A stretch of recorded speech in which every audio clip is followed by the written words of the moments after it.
আমরা প্রত্যেকে চাই আমাদের ঘরে সুখ হোক, শান্তি হোক, আল্লাহর নিয়ামত দ্বারা ঘর পরিপূর্ণ হোক।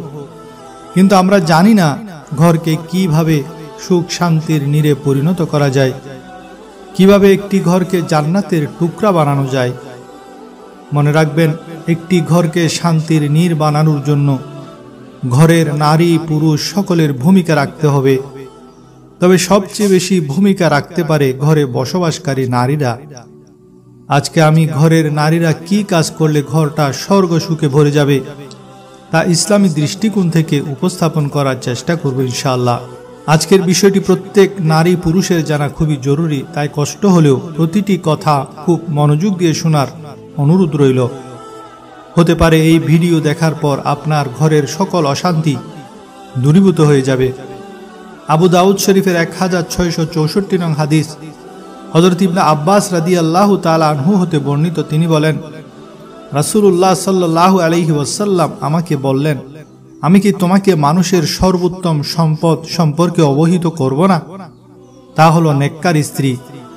সে তার দিকে তাকালে সে তাকে আনন্দ দেয় এবং তাকে কোনো নির্দেশ দিলে সে তা মেনে নেয়, এবং সে যখন তার থেকে অনুপস্থিত থাকে তখন সে তার সতীত্ব ও তার সম্পদের হেফাজত করে। তিরমিজি শরীফের 1159 নং হাদিস হযরত আবু হুরায়রা রাদিয়াল্লাহু তাআলা আনহু হতে বর্ণিত। তিনি বলেন, রাসূলুল্লাহ সাল্লাল্লাহু আলাইহি ওয়াসাল্লাম ইরশাদ করেছেন, আমি যদি কাউকে অন্য লোকের প্রতি সেজদা করার নির্দেশ দিতাম তাহলে অবশ্যই স্ত্রীকে তার স্বামীর প্রতি সেজদা করার নির্দেশ দিতাম।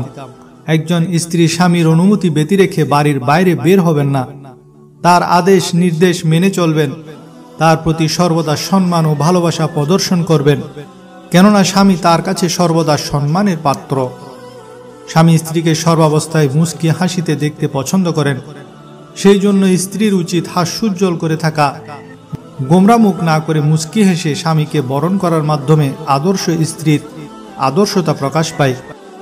মহান আল্লাহ পাকের কৃতজ্ঞতা প্রকাশ করার পাশাপাশি তিনি স্বামীর কৃতজ্ঞতা প্রকাশকারিণী হবেন। স্ত্রী উত্তম চরিত্রের অধিকারিণী হবেন। ঝগড়া বিবাদের সময় কখনো স্বামীর উচ্চ আওয়াজে কথা না বলা আদর্শ স্ত্রীর বিশেষ গুণ। স্বামী দরিদ্র হলেও তার দারিদ্রতার উপর ধৈর্য ধারণ করা এবং সম্পদশালী হলে তার সম্পদের কৃতজ্ঞতা প্রকাশ করা, সর্বদা স্বামীর কল্যাণে প্রচেষ্টা ও কল্যাণকে পছন্দ করা এবং স্বামীর কল্যাণকে প্রকাশের প্রচেষ্টা করা, সত্য কথা বলার মাধ্যমে নিজেকে সুশোভিত করা, সর্বপর্যায়ে মিথ্যা বলা বা মিথ্যার উপর আশ্রয় নেওয়া হতে বিরত থাকা আদর্শ রমণীর সর্বোত্তম গুণ। অন্যকে তিরস্কার এবং ঠাট্টা বিদ্রূপ থেকে সর্বদা বিরত থাকা।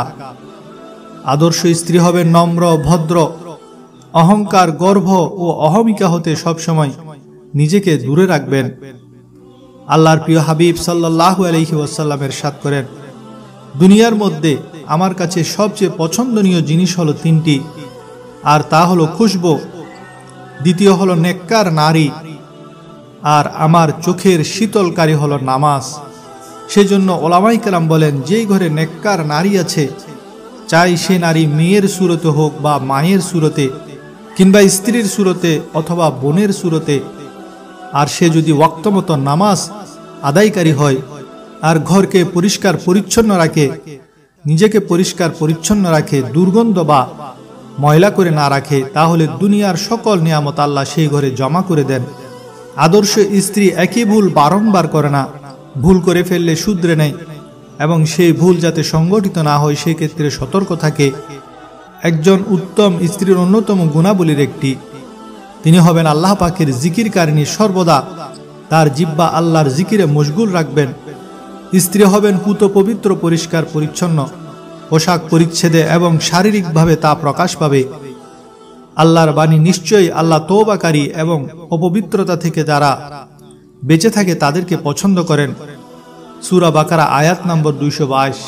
আদর্শ স্ত্রী স্বামীর অনুমতি ছাড়া নফল রোজা আদায় করবেন না।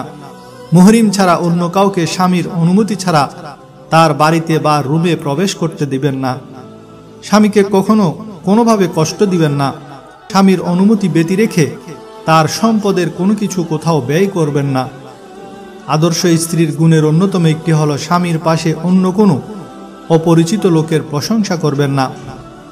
আদর্শ স্ত্রীগণ স্বামীর সকল আদেশের অনুগতশীল হবেন। তবে যদি কোনো পাপ কাজের অথবা আল্লাহ ও তার রসুলে পাকের বিরুদ্ধাচরণ কিছু হয় তা মানা যাবে না। রসুল সাল্লাল্লাহু আলাইহি ওয়াসাল্লাম ইরশাদ করেন, কোনো সৃষ্টির অনুগত হতে গিয়ে আল্লাহর অবাধ্য কোনো কাজ করা যাবে না। স্বামী কখনো নিজের উদ্দেশ্য পূরণের জন্য আহ্বান করলে সাথে সাথে সাড়া দিয়া একজন আদর্শ রমণীর উত্তম গুণাবলীর অন্যতম। হযরত আবু হুরায়রা রাদিয়াল্লাহু তাআলা আনহু হতে বর্ণিত, তিনি বলেন, রাসূলুল্লাহ সাল্লাল্লাহু আলাইহি ওয়াসাল্লাম ইরশাদ করেছেন, কসম সেই সত্তার যার হাতে আমার প্রাণ, কোনো ব্যক্তি তার স্ত্রীকে যখন বিছানায় আহ্বান করে কিন্তু সে তা অস্বীকার করে, নিঃসন্দেহে যে পর্যন্ত সে তার স্ত্রীর প্রতি সন্তুষ্ট না হয় ততক্ষণ আসমানবাসী তার প্রতি অসন্তুষ্ট থাকেন। এটি মুসলিম শরীফের 3432 নম্বর হাদিস।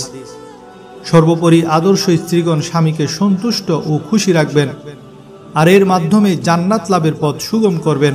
হাদিস শরীফের ভাষায় হযরত উম্মে সালামা রাদিয়াল্লাহু তাআলা আনহা হতে বর্ণিত, তিনি বলেন, রাসূলুল্লাহ সাল্লাল্লাহু আলাইহি ওয়াসাল্লাম ইরশাদ করেছেন, স্ত্রীর প্রতি তার স্বামী সন্তুষ্ট ও খুশি থাকা অবস্থায় কোনো স্ত্রীলোক মারা গেলে সে জান্নাতে প্রবেশ করবে।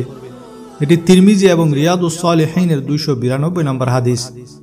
আল্লাহ তাআলা প্রত্যেক নারীদেরকে এসব আমল করার তৌফিক দান করুন, আমিন।